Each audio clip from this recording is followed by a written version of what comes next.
जय हिंद साथियों, class 10th और 12th के जितने भी विद्यार्थी हैं जिनके एग्जाम 2025 में पढ़ने वाला है उन सभी के लिए क्लासेस बहुत ज़्यादा महत्वपूर्ण होने वाली है साथियों, क्योंकि आज की क्लास में हम लोगों ने मैराथन क्लास जो है व्याकरण का ला दिया है साथियों, जिसमें बहुत ज़्यादा ऑब्जेक्टिव क्वेश्चन करने वाले हैं और सभी के सभी इंपॉर्टेंट क्वेश्चन करेंगे साथियों, जो आपके फरवरी 2025 में काम आने वाला है साथियों। ठीक है ना, क्योंकि आप सबको पता होना चाहिए कि हिंदी व्याकरण साथियों, व्याकरण जो है ना बहुत ज़्यादा इंपॉर्टेंट रखता है आपके बोर्ड एग्जाम में। ठीक है ना, इंटरमीडिएट एग्जाम हो या मैट्रिक एग्जाम हो, दोनों में ही व्याकरण बहुत ज़्यादा महत्वपूर्ण है साथियों। तो क्लास को स्टार्ट करेंगे। इससे पहले आपको बता दें कि इसका डिस्क्रिप्शन में आपको जो है पीडीएफ मिल जाएगा, व्हाट्सएप ग्रुप पे ऐड होने पर आपको इसका पीडीएफ प्रोवाइड कर दिया जाएगा बिल्कुल फ्री में साथियों। करना क्या होगा, आपको अपने दोस्तों के पास शेयर कर दीजिएगा साथियों और चैनल को सब्सक्राइब कर दीजिएगा। आपको बिल्कुल फ्री में ये सारी की सारी पीडीएफ आपको प्रोवाइड कर दी जाएंगे। ठीक है, तो स्टार्ट कर दे क्लास को। चैनल को सब्सक्राइब अवश्य ही कर लीजिएगा याद करके। ठीक है ना साथियों, वीडियो को लाइक करना ना भूलिएगा। क्वेश्चन नंबर पहला कि भाषा की सबसे छोटी इकाई क्या है साथियों, याद रखो। हम जो है तेजी से रिवीजन कराते हुए चलेंगे साथियों। भाषा की सबसे छोटी इकाई याद रखना वर्ण होती है। क्या होती है साथियों, तो वर्ण होती है। ठीक है, वीडियो को एक दो बार देखिएगा तो आपको याद हो जाएगा। प्रश्न देखिए दूसरा, जिसे खंड या टुकड़ा नहीं किया जा सकता हमसे क्या कहते हैं, तो याद रखना साथियों, जिसको हम खंड या टुकड़ा नहीं कर सकते, खंड या टुकड़ा नहीं कर सकते उसको हम वर्ण कहते हैं। यानी ऑप्शन बी सही आंसर हो जाएगा साथियों।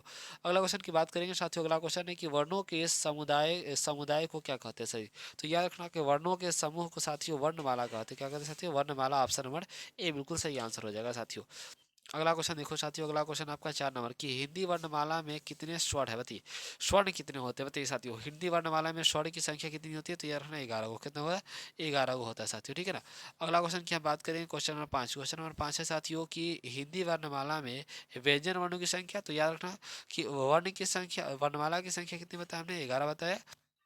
और व्यंजन वर्ण की संख्या साथियों 33 होती है। क्या होती है, 33 होती है। ठीक है ना, अगला क्वेश्चन देखो। अगला क्वेश्चन आपका साथियों, क्वेश्चन देखेंगे अगला कि बिना किसी दूसरे वर्ण की सहायता से बोले जाने वाले को क्या कहते हैं, तो इसे याद रखना कि किसी दूसरे की सहायता के बिना ही बोले जाने वाले को हम लोग स्वर्ण वर्ण कहते हैं साथियों। क्या कहते हैं, स्वर्ण वर्ण। ठीक है ना, अगला क्वेश्चन देखो। अगला क्वेश्चन आपका साथियों है प्रश्न अगला।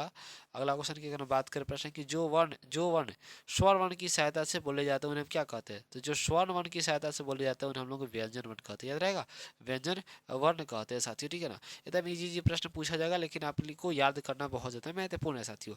जिन स्वरों के उच्चारण में जो है एक मात्रा के समय लगता है, एक मात्रा का समय लगता है, उसे हम क्या कहते हैं, तो याद रखना जिसको एक मात्रा के समय लगे ना उसे हम लोग हर्ष स्वर कहते हैं। कौन सा, हर्ष स्वर कहते हैं साथियों। ठीक है, यही अगर हम बात करें कि जिन स्वरों को उच्चारण में दो मात्राओं की आवश्यकता लगे यानी कि दुगुना समय लगे, उसे हम लोग सबसे दीर्घ कहते हैं। क्या कहते हैं, दीर्घ स्वर कहते हैं। याद रखना, एक में क्या होगा, ह्रस्व स्वर, और दूसरा में दू कहेगा तो दीर्घ स्वर। याद रहेगा।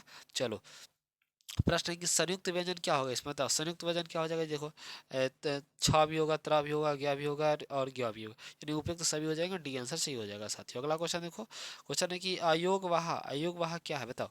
अयोग वाह इसमें से क्या हो जाएगा जी, तो अ और अ हो जाएगा। ऑप्शन वन क्या हो जाएगा, बिल्कुल ए आंसर सही हो जाएगा। ठीक है, बढ़े आगे। अगला क्वेश्चन देखो। प्रश्न है कि किसका उच्चारण स्थान दंतवय है बताइए। किसका उच्चारण साथियों जो है दंतवय से है, तो याद रखो। देखो ल श ल और ये आपका क्या है आपका तवर्ग। ठीक है, यानी कि सभी का क्या उपसर्ग सही हो जाएगा, यानी कि आपका क्या हो जाएगा उच्चारण दंतवश क्या है, डी, यानी कि सभी के सभी सही आंसर ऑप्शन है। ठीक है ना, क्वेश्चन है कि कवर्ग, कवर्ग का उच्चारण स्थान क्या होता है, कवर्ग का उच्चारण स्थान क्या, कवर्ग बोलो, कवर्ग तो कहाँ से आ रहा है, कंठ से आ रहा है ना, कवर्ग बोलने पर तो कंठ हो जाएगा। ठीक है, उच्चारण स्थान बहुत पूछेगा क्वेश्चन। अगला अ आ ह और विसर्ग के उच्चारण स्थान में क्या होगा बताओ, तो कंठ होगा। देखो अ बोलो, आ बोलो, ह बोलो, इससे विसर्ग में क्या हो रहा है, कंठ से ही तो वो आवाज आ रहा है ना, तो कंठ हो जाएगा उच्चारण स्थान। ठीक है ना, क्वेश्चन है कि किन व्यंजनों का उच्चारण में हुंकार की ध्वनि होती है, हुंकार, महाप्राण, अल्प प्राण, उक्त दोनों में से या अल्प में से कोई नहीं। तो देखो महाप्राण, तो प्राण बोलने पर ना अंदर से आवाज हाँ करके आ रही है ना, महाप्राण, इसलिए ऑप्शन ये सही आंसर। ठीक है, क्वेश्चन देखो। अगला क्वेश्चन देख लो साथियों। अगला क्वेश्चन अगला है कि और ज्ञ है, न है और म में उच्चारण स्थान क्या हो जाएगा, सबसे नासिक है। देखो सब बोलो, ना बोलो, ना बोलो, ना बोलो, म बोलो, ये सब नाक से आ रहा है तो नासिक हो जाएगा। ऑप्शन नंबर ए बिल्कुल सही आंसर। देखिए वर्ण के कितने भेद होते हैं साथियों, याद रखना वर्ण के 4 भेद होते हैं, वर्ण के 4 भेद होते हैं साथियों। अगला क्वेश्चन देखो। अगला क्वेश्चन क्या होगा, पर्वत एवं ऊ का ऊ और बड़ा ऊ का स्थान क्या होगा, पर्वत ऊ बड़ा ऊ का स्थान क्या होगा, तो ओष्ठ से। पर्वत बोले, ऊ बोले, बड़ा ऊ बोले, इस सब ओष्ठ से आ रहा है ना उच्चारण स्थान। ऑप्शन ए सी हो जाएगा। अब बोल के देखो तो सही।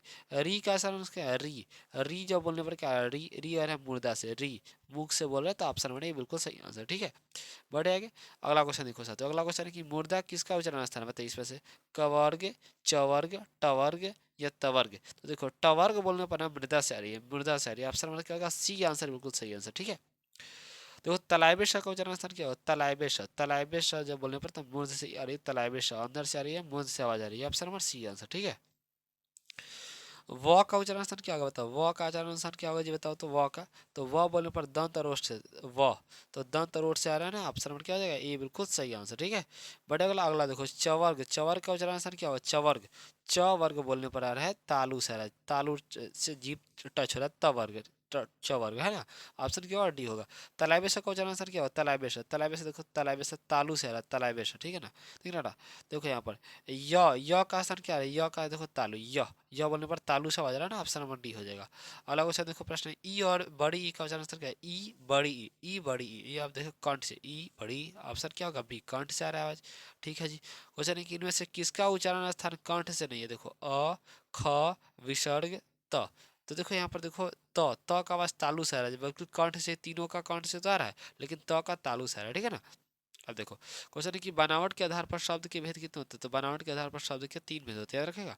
बनावट के आधार पर शब्द के कितने भेद होते हैं, तो 3 भेद होते हैं। ठीक है, देखो शब्द से हम लोग क्वेश्चन जो है ना नेक्स्ट क्लास में करेंगे। सबसे हमने वर्ण से क्वेश्चन कर लिया, फिर वीडियो क्योंकि लंबा हो जाएगा तो आप लोग भी देखने में दिक्कत होगा साथियों। तो वीडियो नंबर 1 है जिसमें वर्ण किया, वीडियो नंबर 2 में हम लोग शब्द करेंगे। ठीक है, तो चैनल को सब्सक्राइब कर लो, फिर नेक्स्ट वीडियो बहुत जल्द आएगा। ठीक है, इसके बाद जल्दी से हम डाल देंगे।